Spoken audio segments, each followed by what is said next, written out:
Girl trying to get back into it, y'all. It's hot. I better wait till it cool down if I don't fell out in this Florida sun. Hey y'all, it's your girl Twan, and I am back with an update. Your girl tired, y'all. I'm hot.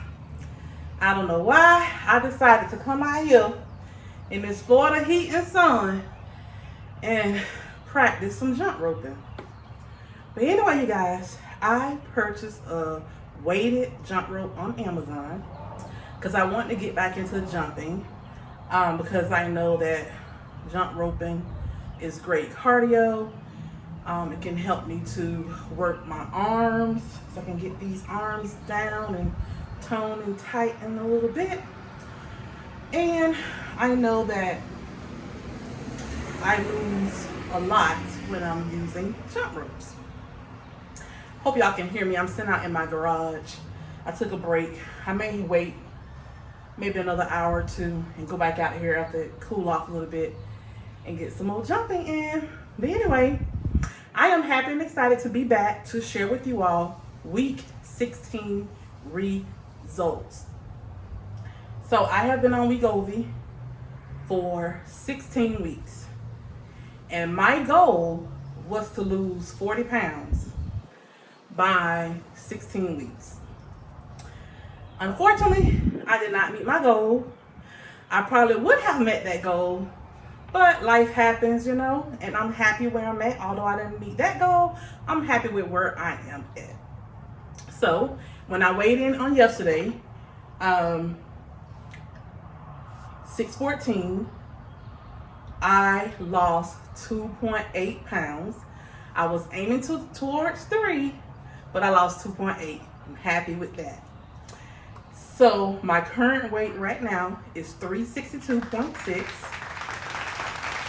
and I've lost a total of 31.8 pounds in 16 weeks. I am happy with that. So I'm averaging 1.98 pounds per week. If you do that average, I'll just say that's 2 pounds a week. And to be honest with you guys, when I weighed in and I saw I was at 31.8, I could have just probably waited another hour or so and used the restroom, and I'm sure I would have been down that point too and would have made 32 pounds. But I'm happy with that, you guys. I think 31.8 pounds is a tremendous job. Anytime you lose 1 to 2 pounds a week, that's excellent. So with me being at 1.98, if you round that thing off, that's 2 pounds.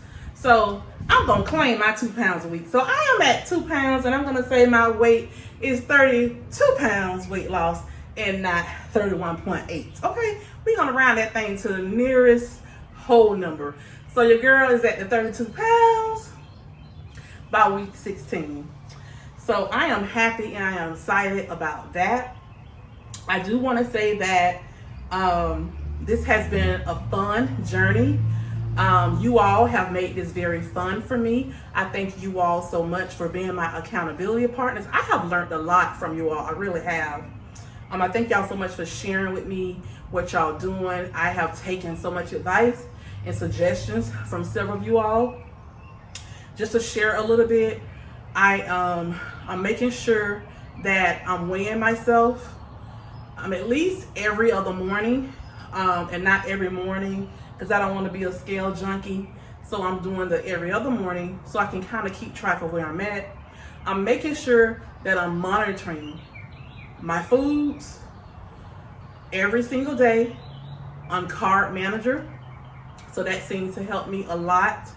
I can honestly say I have not been staying between the 1,500 to 1,800 calories like my doctor want me to. Sometimes I go over.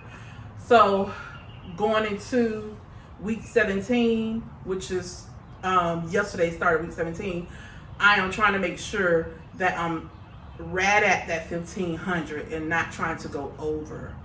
However, I kind of made myself a little reward like type thing that if I go over the 1800 or either the 1500, I am going to make sure that I increase my steps that day, or either the next day. I'm going to try to increase my steps to like 15,000 to try to burn off the little extra that I go over. Although I want to be mindful of that, because I don't want to be working hard, you know.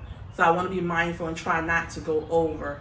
I was thinking about lowering my calories to like 1,200, but several of you on here said that that was just too low of calorie intake for adults for me not to, you know, do it. So I thought about that. So I'm not going to do that. And besides, my doctor did not tell me that I need to change my calorie intake. She just told me to stay at 1,500, and if I go over, try not to go over 1,800. So I am going to try to start pre-tracking like several days in advance, so that I can already have my meals already tracked out and planned out. I'm going to try to start doing that. I'm going to try to start prep cooking a little bit, so that way I can have it already tracked. So because I'm going at 1,500, I'm going to try to track my meals to like at least 1,200. So if that doesn't hold me, if I'm a little bit hungry and I want an extra snack, at least I already know that I already have 1,200 already planned out. So if I eat an extra snack or so, I just have to make sure I don't go over the 1,500. Because I think what happens is I'm eating and then tracking, and then I'm realizing, oh, I went over 100 or two. So now I'm going to try to start pre-tracking a couple days in advance, so that way I'll know what it is I have in mind I want to eat before I actually eat it. So I'm going to start trying that and see if that works. I just want to share that with you all. But other than that, you guys, this has been a very fun journey. I have really learned a lot about myself, about different foods that make me hungrier faster. Because you know how sometimes you eat certain things and it may be a large quantity, but within another hour or so you're hungry again. I can honestly say, you guys, that with Wegovy, I still crave. So it's not like every day, but I still crave every now and then. So I want to share that, because I know some people say that they don't crave. I still do. So that's one of the reasons why I want to track, because if I get those cravings, I want to make sure that I don't overindulge, you know, with my cravings. I have not had any symptoms or any side effects at all on 0.5. I'm sorry, on 0.25, on 0.5, on 1 milligram, on 1.7. I had no symptoms, no side effects at all. So that is a plus. However, I want to share with you that on yesterday, which was Wednesday, I had my first dosage of 2.4 milligram, which is the highest milligram on Wegovy. I do intermittent fasting, so I did not do the injection until after I ate around 11 o'clock that day.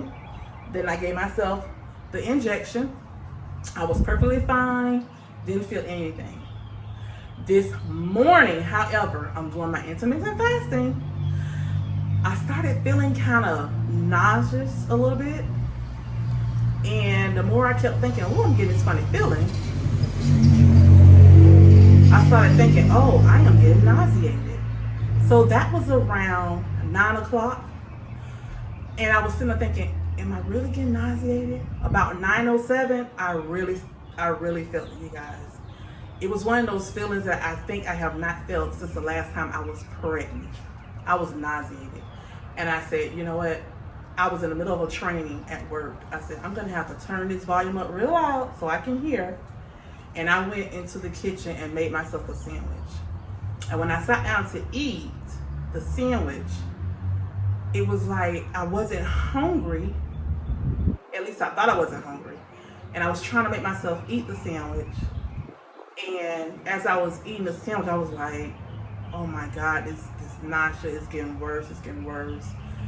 So I started sipping on my drink, and I just kept working myself through it, eating the sandwich and sipping. I finally finished the sandwich, and after I finished eating the sandwich, I just kind of leaned over my desk and just put my head on my hands, you know, like this with two hands, and because I felt like I was getting a little dizzy looking at the monitor, and I think about after maybe 2 or 3 minutes, I opened my eyes, and the feeling was gone. The nausea was completely gone. So I want to say maybe a good 5 minutes after I completed that sandwich, the feeling was gone. And all day today, I have been perfectly fine. And as you can see, I just come out and just jump rope a little bit. So I am perfectly fine. So I know that I'm probably not going to be able to do intermittent fasting for as long as I normally do. I'm not going to be able to do 16 hours, 15 to 16 hours like I normally do. I am going to have to cut my intermittent fasting down to 12 hours or either 14 hours. I think tomorrow I'm going to try again, and maybe, I don't know, you guys. I don't know if I want to play around with it. I don't know. Because I get up in the morning and I walk for an hour. Then I come in and I shower and all that stuff, and then I go to work.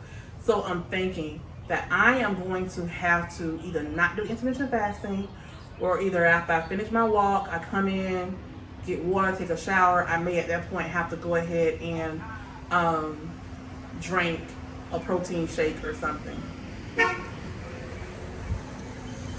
I think that's what I'm gonna have to do, drink a protein shake, because I don't want that feeling again. That was a bad feeling. It felt like the nausea you get when you have morning sickness, for all of you all that have been pregnant before. That's what it felt like.